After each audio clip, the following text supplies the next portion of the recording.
எல்லாரும் நல்லா இருக்கிறீங்களா?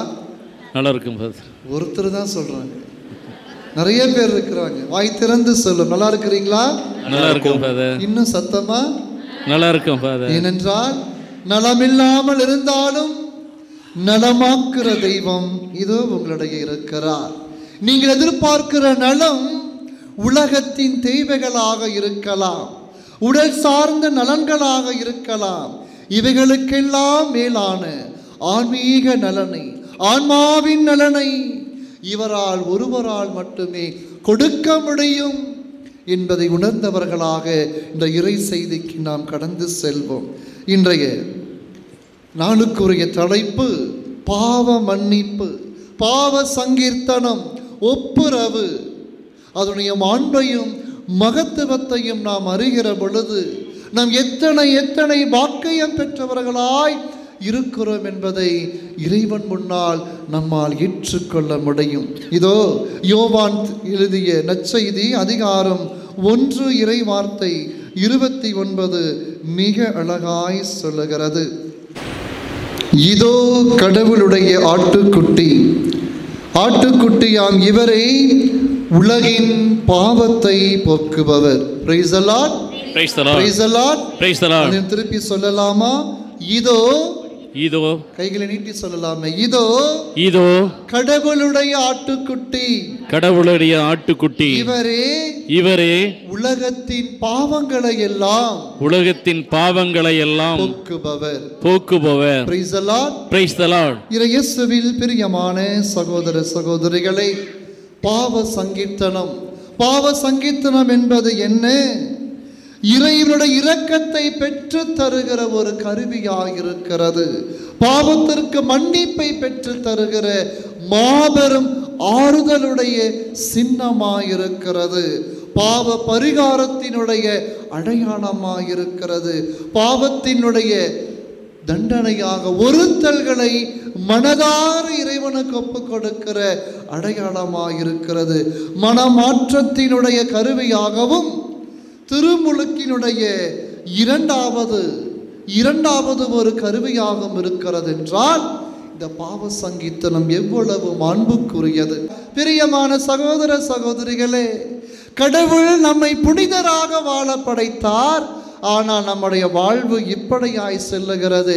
இந்த புனித வாழ்வுக்கு மாறாயிருக்கிற நம்முடைய வாழ்வை புனிதராக்குவதற்காக ஒரு மனிதர், கடவுள் மனிதராக பிறந்து நம்மை புனிதராக்க தன்னையே தாரை வார்த்து கொடுத்தார். அவர்தான் இந்த உயிருள்ள தெய்வம், நம் ஆண்டவர் இயேசு கிறிஸ்து. திருப்பாடல் 90 இறை வார்த்தை 10 யாராவது படிங்க பார்க்கலாம். திருப்பாடல் 90 இறை வார்த்தை 10 சத்தமா படிங்க.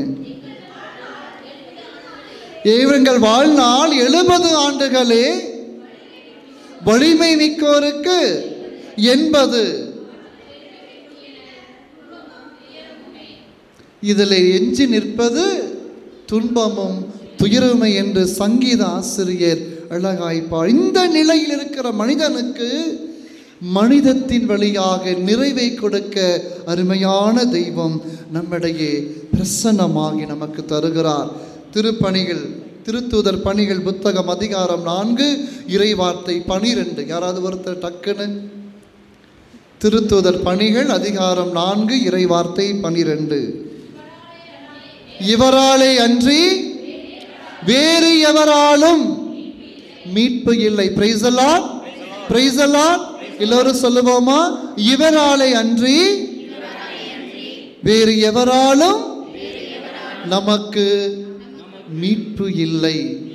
இதைத்தான் நம்முடைய திருத்தந்தையும் இன்றைய காலகட்டத்திலே, இன்றைய இந்த ஆண்டு என்ன ஆண்டு? இறையிறக்க ஆண்டு ஆண்டிலே இன்னும் வலிமைப்படுத்தி சொல்லுகிறார். ஒப்புரவு இறைவனை அடையக்கூடிய மாபெரும் கொடையாக இருக்கு. எனவே சிறைச்சாலைகளிலும் விமான நிலையங்களிலும் பாவ சங்கீர்த்தன தொட்டியை வையுங்கள். ஏனென்றால் அங்கு அவர்கள் மனமாற்றத்திற்காக, மனநோய்களிலிருந்து விடுதலை பெறுவதற்காக ஏங்கிக் கொண்டிருக்கிறார்கள் என்று அந்த மன்னிக்கின்ற தெய்வனிடத்திலே ஒப்பு கொடுப்பதற்கு மாபெரும் ஒரு உந்து சக்தி நமக்கு எடுத்து தருகிறார். பிரியமானவர்களே, நம்முடைய ஆன்மாவினுடைய அழுக்குகளை எல்லாம் போக்குகிற மிகவும் மிகவும் உயர்ந்த மகத்தான அருமருந்து இந்த பாவ சங்கீர்த்தனம். அணிகின்ற உடை எவ்வளவு அழுக்காகுகிறதோ அந்த அளவுக்கு அதை நாம் சுத்தம் செய்வதற்கு பலவிதமான தயாரிப்புகளை செய்கிறோம். அதே போல நம்முடைய ஆன்மாவினுடைய அழுக்குகளை எல்லாம், பாவ நோய்களை எல்லாம், மன கஷ்டங்களை எல்லாம் நீக்குகிற, குணப்படுத்துகிற, நமக்கு வாழ்வு தருகிற ஒரே ஒரு கருவி இந்த பாவ சங்கீர்த்தனம். ஒப்புரவு என்பதை நாம் மறந்துவிடக்கூடாது. இதை நம் ஆண்டவர் இயேசு கிறிஸ்து ஏற்படுத்தி அதை தன் சீடர்களுக்கும், சீடர்கள் வழியாக ஆயர்களுக்கும், ஆயர்கள் வழியாக குருக்களுக்கும் தந்திருக்கிறார். யாராவது ஒருத்தர் படிங்க. யோவான் நற்செய்தி அதிகாரம் 20 இறைவார்த்தை 21 முதல் 23. சத்தமா? யோவான் நற்செய்தி அதிகாரம் 20 இறைவார்த்தை 21 23 வரை. சத்தமா?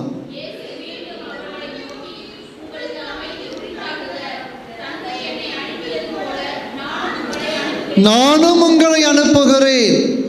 படிங்க.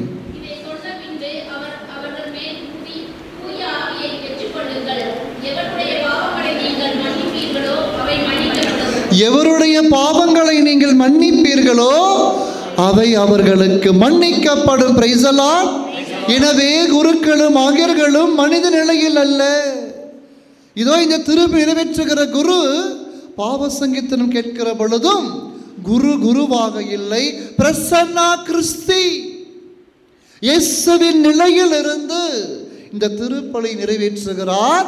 அதே குரு பாவ சங்கீர்த்தன அந்த இடத்திலே, அந்த தொட்டையிலே அவர் கிறிஸ்துவின் நிலையிலிருந்து நமக்கு பாவ மன்னிப்பை தருகிறார். எனவே அவருடைய மனித அதிகாரத்தில் அல்ல, இயேசுவினுடைய உயிருள்ள கிருபையினாலே, ஆற்றலினாலே அதை நமக்கு பெற்று தருகிறார் என்பதை நாம் மறந்துவிடக்கூடாது. எனவே கிறிஸ்துவாகி நமக்கு கிடைத்திருக்கிற மாபெரும் ஒரு பாக்கியம், ஒரு பொக்கிஷம் இந்த பாவ சங்கீர்த்தனம் என்பதை நீங்கள் உள்ளூர மனதிலே புரிய வைத்துக் கொள்ளுங்கள். உளவியல் அறிஞர்கள் பலவிதமான ஆராய்ச்சிகளுக்கு வழியாக கொடுத்திருக்கிற ஒரு மாபெரும் ஒரு வெளிப்பாடு, கிறிஸ்தவர்கள் அதிகமான மன உளைச்சலால், மன நோய்களால் பாதிக்கப்படுவதில்லை. ஏன் தெரியுமா? அவர்களுக்கு மனமிட்டு பேச, தங்களை சுத்தப்படுத்திக் கொள்ள மாபெரும் அருட்சாதனத்தை பெற்றிருக்கிறார்கள். அதுதான் பாவ சங்கீர்த்தனம் என்று சொல்லி இருக்கிறார்கள். இன்னுமாக கிறிஸ்தவர்களிலே தற்கொலைகளும் குடும்ப பிரச்சனைகளும் அதிகமாக இல்லை என்றும் நிரூபித்திருக்கிறார். எனவே பிரியமான சகோதர சகோதரிகளே, பாவ சங்கீர்த்தனம் என்பது ஒரு சாதாரண காரியம் அல்ல. கண்ணை கடவுளோடு இணைப்பதற்கு, மீண்டுமாய் இறைவனோடு உறவை புதுப்பித்துக் கொள்வதற்கும் கொடுக்கப்பட்ட மாபெரும் அருட்கருவியாக இருக்கிறது. எனவே இளம்பெண்கள்கிட்ட ஒரு குருவானவர் கேட்கிறார், பாவ சங்கீர்த்தனம் செய்துட்டு இருக்கிற போயிட்டு, நீங்கள் இதிலிருந்து என்ன பெற்றுக்கொள்கிறீர்கள், உங்களுடைய அனுபவத்தை சொல் என்று கேட்ட பொழுது அவர்கள் பலவிதமான அனுபவங்களை சொல்கிறார்கள்.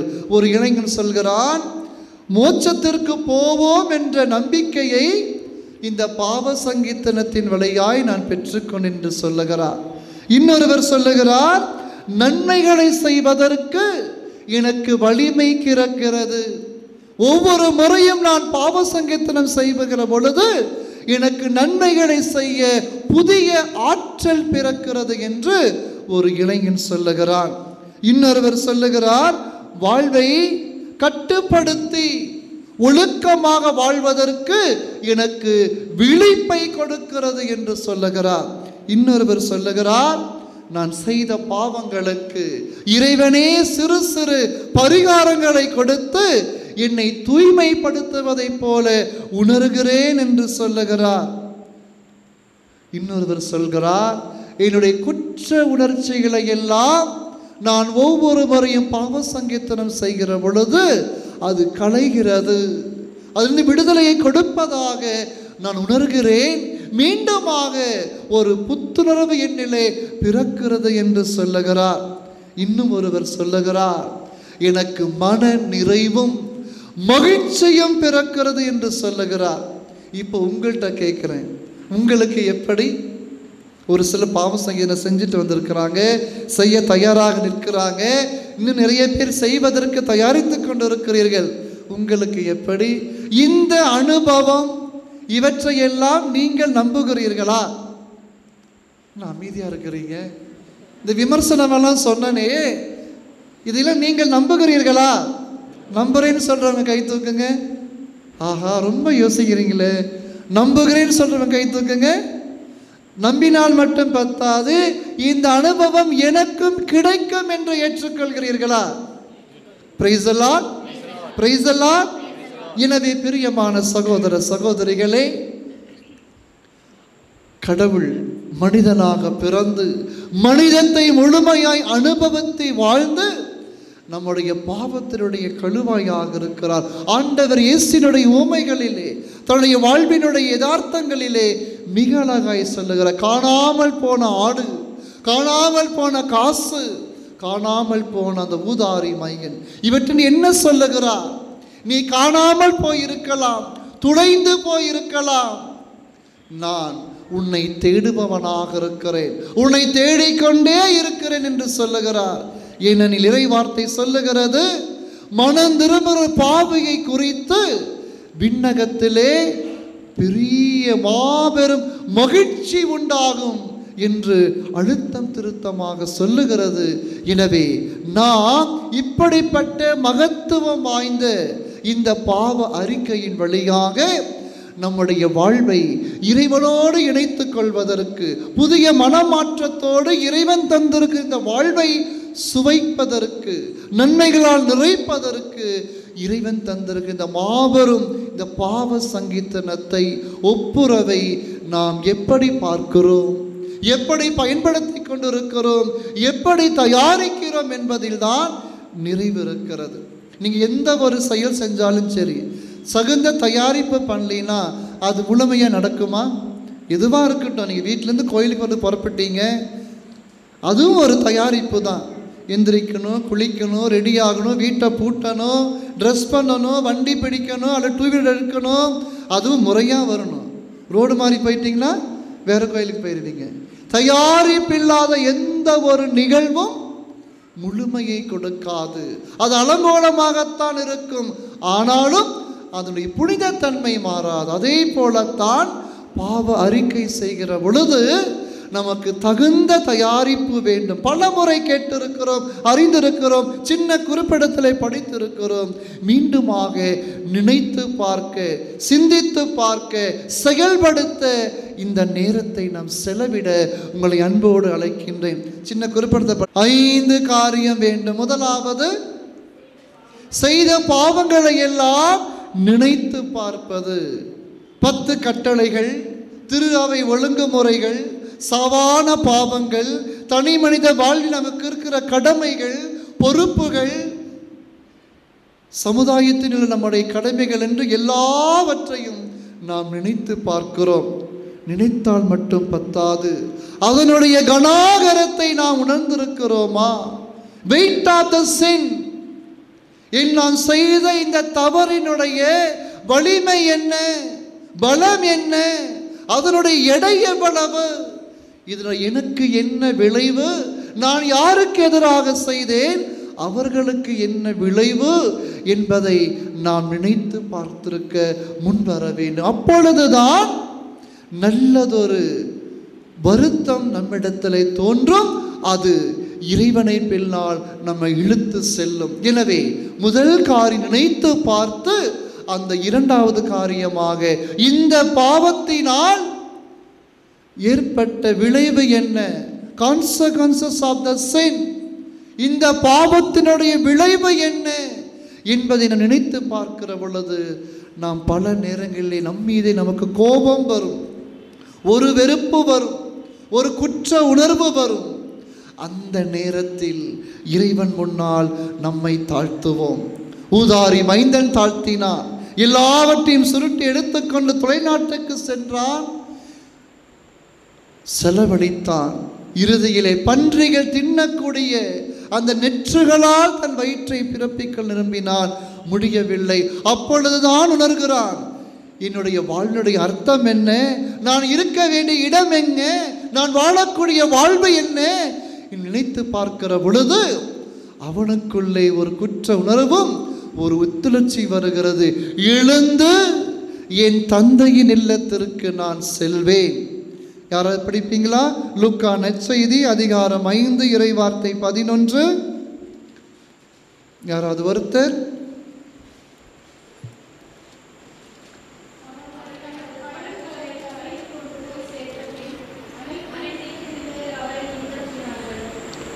லூக்கா நற்செய்தி அதிகாரம் 5 இறைவார்த்தை 11.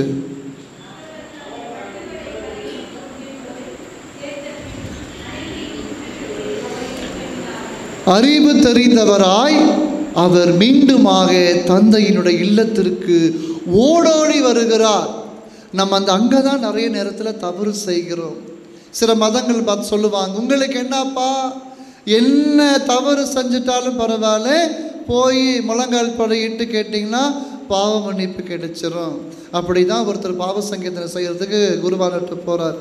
போயிட்டு, ஃபாதர், நான் 10 கட்டளைகள் 1வது கட்டளை முதல் 10வது கட்டளை வரை எல்லா பாவங்களையும் செய்திருக்கேன் என்று சொல்கிறார். அப்போ அந்த குருவானர் கேட்கிறார், அப்போ நீ கொலை செஞ்சியா? அவனு கேட்குறார், இல்லையே. அப்படி என்றால் சென்று நன்றாக யோசித்து தயாரித்து வா அப்படின்ட்டு எந்திரிச்சு வராரு. வருகிற பொழுது பார்க்குறாரு, நிறைய பேர் வரிசையில் நிற்கிறாங்க. பாவம் செய்ய அவன் கேட்குறாரு, வீட்டுக்கு நீ கொலை செஞ்சியா? கொலை செஞ்சியா? கொலை செஞ்சால் மட்டும்தான் பாவ சங்கீதத்துக்கு வர சொல்லி சாமியார் சொல்லணும். இப்படித்தான் பல நேரங்களிலே நாம் அறிவு தெளிவில்லாமல் நம்முடைய பாவ அறிக்கையை செய்து கொண்டிருக்கிறோம். எனவே நினைத்து பார்த்து தகுந்த விதத்தில் அவனுடைய விளைவை யோசித்து அதன் வழியாய் நல்லதொரு முடிவு. அந்த ஊதாரி மைந்தனை போர் அறிவு தெளிந்து என் தந்தை நிலத்திற்கு சென்று உமக்கு எதிராகவும் விண்ணக தந்தைக்கு எதிராகவும் நான் பாவம் செய்தேன், உன் மகன் என ஏற்கப்பட தகுதியற்றவன் என்ற அந்த எளிய உள்ளத்தை காட்டுகிறான்.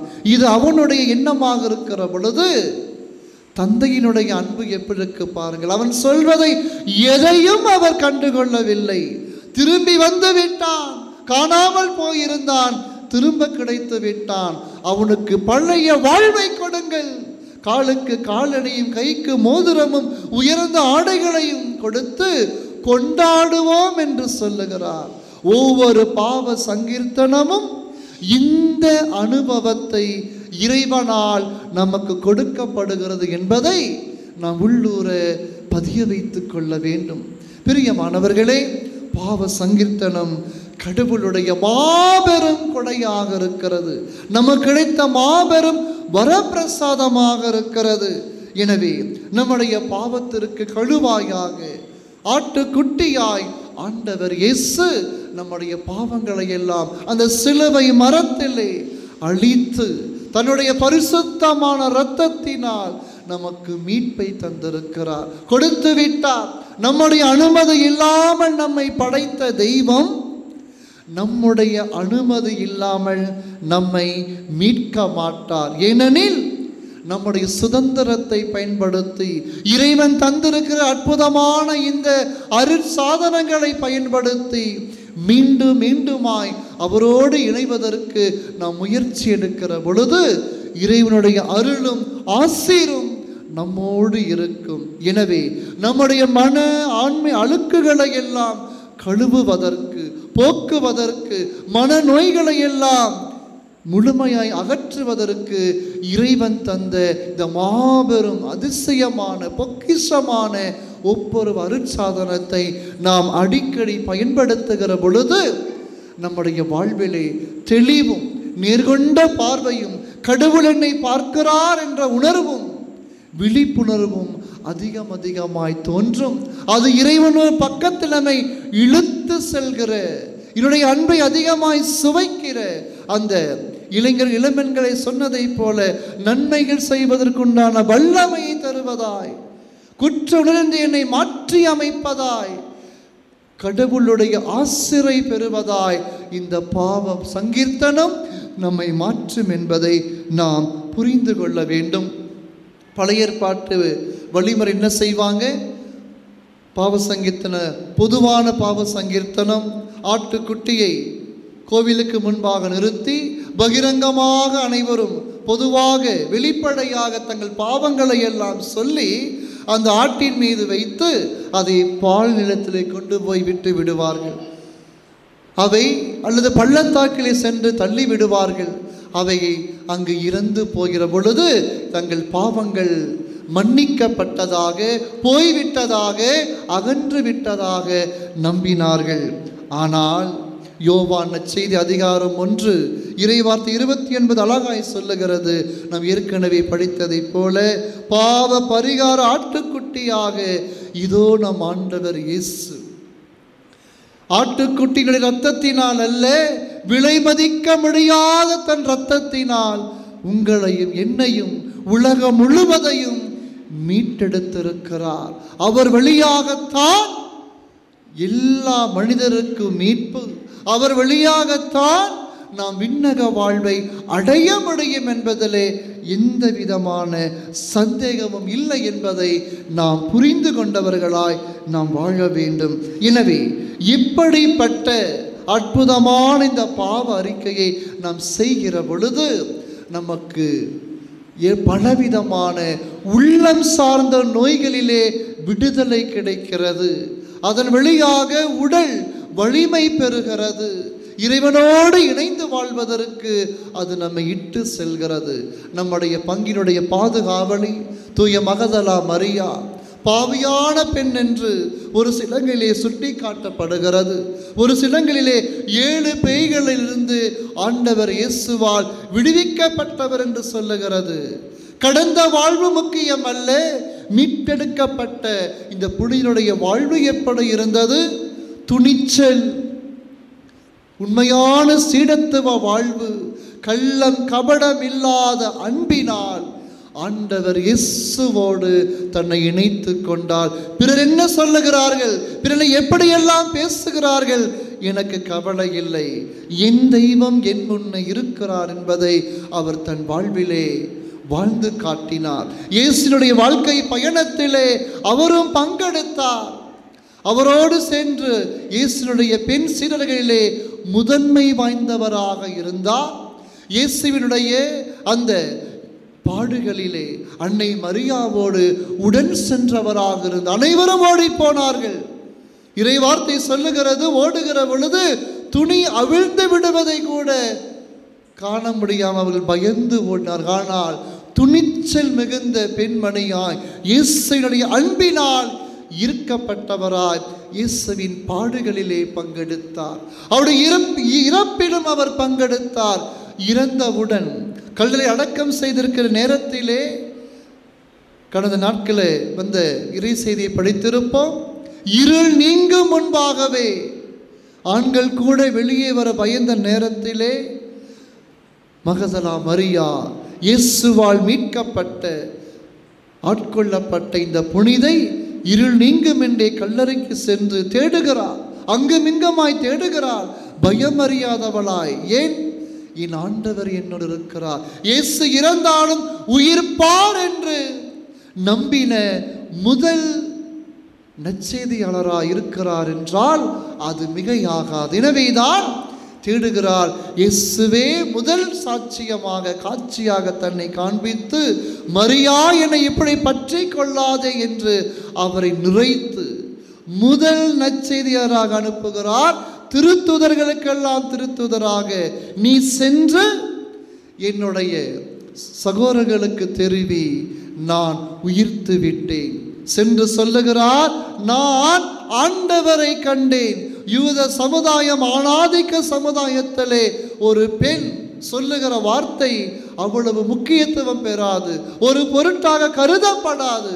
ஆனால் இறைவனுடைய அருளால் வல்லமையால் நிறைந்த இப்புனிதை முதல் நற்செய்தியாளர் திருத்தருடைய திருத்துதராய் இருந்தவர், நான் ஆண்டவரை கண்டேன். எனவே இதற்கெல்லாம் என்ன அடிப்படை? இவர் இறைவன் மீது வைத்த அன்பு, தன்னுடைய நிலையை உணர்ந்து இறைவனுக்கு தன்னை ஒப்பு கொடுத்த அந்த கள்ளம் கபடம் இல்லாத அன்பும் நேசமும்.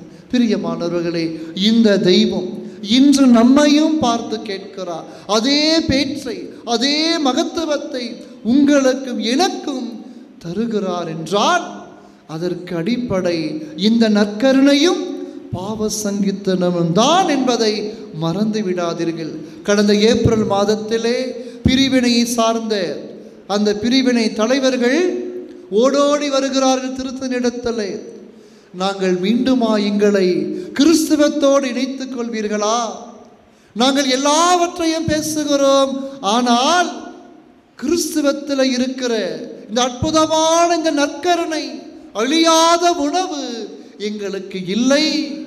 இவைகளை பெற்றுக்கொள்வதற்கு உலக வாழ்விலே மன உளைச்சல் இல்லாமல் இறைவனை அனுபவித்து பார்ப்பதற்கு மூலமாயிருக்கிற இந்த பாவ மன்னிப்பு, ஒப்புரவு எங்களுக்கு இல்லை, வேண்டும். இதன் வழியாகத்தான் மீட்பு என்று சொல்லி நீங்கள் செய்திகளை படித்திருப்பீர்கள், யூடியூபிலும் பார்த்திருப்பீர்கள். அவர்கள் 10க்கும் 25க்கும் மேற்பட்ட பிற மதத்தை, பிற சபையை சார்ந்த தலைவர்கள் கிறிஸ்துவத்தில் இணைந்திருக்கிறார்கள். பிறருக்கெல்லாம் தெரிகிறது நற்கருணையுடைய மகத்துவம், பாவசங்கருடைய மகத்துவம். நீங்களும் நானும் அறிந்தும் அறியாதவர்களாய், கண்ணிருந்தும் காணாதவர்களாய், காதிருந்தும் கேட்காதவர்களாய் பல நேரங்கள் இருக்கிறோம். பிரியமானவர்களே, இறைவனோடு இணைத்துக் கொள்ளுங்கள். உங்கள் மனபாரம் குறையும். ஜெபத்தினுடைய முழுமை இறைவன் முன்னால் நம்மை தாழ்த்துவது. தாழ்த்துவனுடைய முதல் அடையாளம், ஆண்டவரே நான் ஒரு பாவி, என்னை ஏற்றுக்கொள்ளும். ஜெபம் செய்ய வந்த அந்த பரிசையனும் ஆயக்காரனும் என்ன சொல்கிறார்கள்? பரிசை என்ன செய்கிறான்? முற்றத்திலே முன்னால் வந்து நின்று நிமிர்ந்து பார்த்து தலையை தூக்கி தான் இறைவன் கொடுத்த வளங்களை எல்லாம் இறைவனுக்கே திருப்பி சொல்லுகிறான். நான் வாரத்துக்கு 2 முறை நோன்பு இருக்கிறேன், காணிக்கை பெட்டிலே பெரிய தொகையை போடுகிறேன், நான் நல்லவனாய் இருக்கிறேன். இதோ பின்னால் நிற்கிறானே அந்த ஆயக்காரன், அவனை போல நான் இல்லை, எனவே என்னை ஆசீர்வதியும் என்று கர்வத்தோடு, மேட்டினம் என்று சொல்லுவார்கள் பழைய மொழிபெயர்ப்பில், அகந்தையோடு பேசுகிறான். ஆனால் அந்த எளிய மனிதன் ஆலயத்தினுடைய வெளியிலே கதவின் முன்னால் நின்று இறைவனை எடுத்து பார்க்க பயந்தவனாய் ஒரே ஒரு வார்த்தை தாழ்பணிந்து சொல்லுகிறார், ஆண்டவரே நான் பாவி, என்னை மன்னியும். இயேசு சொல்லுகிறார், அவரே மீட்பை பெற்றார் என்று. Price the Lord, praise the Lord. எனவே பிரியமான சகோதர சகோதரிகளே, இன்று நமக்கு கிடைத்த மாபெரும் அற்புதமான இந்த நாளை இறைவனுக்கு நாம் காணிக்கையாக்கியவர்களாக அவர் பாதத்திலே நல்ல பாவ சங்கீர்த்தனம் செய்வோம் என்று உறுதி எடுத்து கண்களை மூடி, தெய்வமே உமக்கு எதிராக, என் சகோதர சகோதரிகளுக்கு எதிராக, என் உடலுக்கு எதிராக, என் உணர்வுகளுக்கு எதிராக, என்னுடைய ஆன்மாவுக்கு எதிராக நாம் செய்த பாவங்களை உண்மையாய் நினைத்து பார்ப்போம். நினைத்து பார்ப்பனுடைய கணாகரத்தை அறிய முற்படுவோம். கணாகரத்தை அறிகிற பொழுது ஏற்படுகிற அந்த உண்மையான தாழ்ச்சியினால், மன வருத்தத்தினால், ஆண்டவரே என்னை மன்னியும், என்னை மன்னியும், என்னை ஏற்றுக்கொள்ளும், இதோவும் பாதம் வந்திருக்கேன் என்று சொல்லி தாழ்பணிகிற பொழுது அழி வெளிப்பாடுதான் குருவின் வடிவில் இருக்கிற நம்முடைய ஆண்டவர் இயேசு நமக்கு பாவ மன்னிப்பை தருகிறார். தந்தை மகன் தூய ஆவியின் பெயரால் நான் பாவங்களை எல்லாம் மன்னிக்கிறேன், சமாதானமாய் போ என்று குருவானவர் சொல்லுகிற பொழுது நம்முடைய உள்ளத்திற்கு அந்த சமாதானம் நிறைவை கொடுக்கிறது. நாம் கேட்கிற வேண்டுதல்களுக்கெல்லாம் பெற்று தருகிற வாய்க்காலாய் அமைகிறது. குடும்பத்திலே பிரச்சனை, தனிப்பட்ட வாழ்விலே பிரச்சனை, சமூகத்திலே பிரச்சனை, தொழிலே பிரச்சனை என்று பலவற்றை அடுக்கிக் கொண்டே போகிறோம். தொடர்ந்து ஜெபிக்கிறோம். ஆனால் இறைவன் தந்திருக்கிற மாபெரும் இந்த கருவியை நாம் பயன்படுத்த நாம் தவறி விடுகிறோம். ஒப்பு கொடுப்போம். நம்முடைய புனிதையை போல இன்றைய நாளுக்குரிய புனிதர் புனித யாக்கோபை போல இறைவன் முன்னால் நம்மை தாழ்த்துவோம். அவர் நம்மை உயர்த்துவார். உயர்த்துவது மட்டுமல்ல, நம் வழியாய் செயல்படுவார். தூய பவுலடியார் சொல்வதை போல, என் ஆண்டவர் இயேசுவின் அன்பிலிருந்து என்னை பிரிக்கக்கூடியது எது? பட்டினியா, துன்பமா, துயரமா, வேதனையா, பட்கடிப்பா, பிரச்சனையா, நோயா? எதுவும் என்னை ஒன்றும் செய்ய முடியாது. ஏனெனில் எல்லாவற்றுக்கும் மேலானவர் என்னிடத்தில் இருக்கிறார். நான் ஒரு பாவி, நான் என்ன செய்ய நினைக்கிறேன்னு செய்ய முடியவில்லை. ஆனாலும் என் ஆண்டவர் இயேசுவினுடைய பெலத்திலே, அவருடைய அருளிலே, கிருபையிலே நான் பெல உண்ணவனாய் என்னை நான் காண்கிறேன் என்று சொல்லுகிறார். அதே தெய்வம் அதே ஆசீர்வாதத்தை நமக்கும் தருகிறார். எனவே புது நன்மை பெற்ற அனைவருமே நல்லதொரு பாவ சங்கீர்த்தனம் செய்ய முற்படுவோம். நம்ம இறைவனால் தாழ்த்துவோம்.